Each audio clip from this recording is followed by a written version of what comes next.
Hello বন্ধুরা, চলে এলাম তোমাদের কাছে নতুন একটা ভিডিও নিয়ে।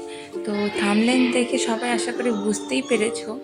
তো আমাদের জলপাইগুড়িতে সব থেকে বেস্ট ফুচকা মনোজিতদার, সবাই জানে যে এটা এসপারে বসে।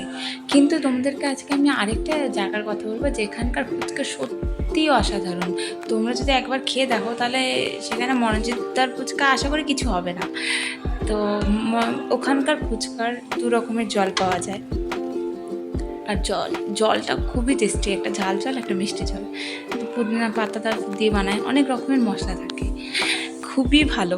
মেয়েদের তো আশা করি এটা সব থেকে ভালো হলো যে যারা জানতে পারলো যে এখানকার ফুচকা অনেক, মেয়েদের তো ফুচকা এমনিই তো খুবই ভালো লাগে। এই এখন আমি বলতে বলতেও আমার মুখে জল চলে আসছে। তো যাই হোক, আমরা গেলাম সেদিনকার ফুচকা খেতে কেরানিপাড়ায়। আর এই ভিডিওটা যেদিন করেছি সেদিনকার কিন্তু ফুচকাওয়ালা কাকু বসেনি, বসেছিল তার পরের দিন, যার সাথে আমি যুক্ত করে দিয়েছি আর কি সবগুলোই। এখানে প্রচুর ভিড় হয়, প্রচুর মানুষ খেতে আসে। আমরা সেই বিকালে গিয়েছিলাম, সন্ধ্যা হয়ে গেছিলো।